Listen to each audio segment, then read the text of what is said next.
A 23-year-old woman remains in hospital in critical condition after suffering life-threatening stab wounds last night. It happened on this walkway behind me at the south end of the York University campus.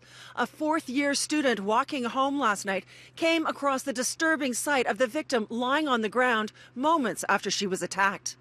Her coat was ripped off. Her shirt was like pulled up. Like it definitely looked like there was an altercation. It was just after 10 last night when Krista Marie Waugh saw the victim covered in blood, including an area on her neck. 3 people had arrived before her and were already on the phone with 911 getting instructions. There was blood in lots of different spots. Right. I didn't see like scary amounts of blood, but there was blood on her coat that was beside her. There was blood on the snow beside her.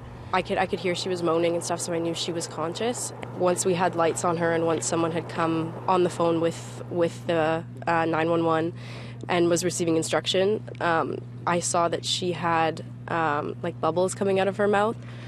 So that's when I was like, this is like, that's scary. Krista Marie says the 3 witnesses who were first on scene told her they saw a man who appeared to be hiding behind a concrete block and then saw him running away. She lives just a couple of blocks from where it happened at Assiniboine and Leach Avenue.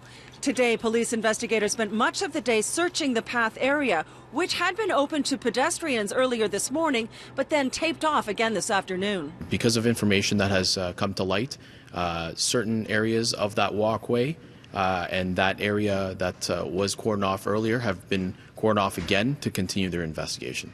The suspect is still on the loose. He is described as an Asian man in his 20s, about 5'9" to 5'11", 170 to 190 pounds, wearing stylish glasses and a black puffy jacket. Police say he may still be armed with a knife. For students who live in what is known as the Village, the path is a very popular way for them to get to school. Many are feeling uneasy after coming out of class and seeing their route home cordoned off with police tape.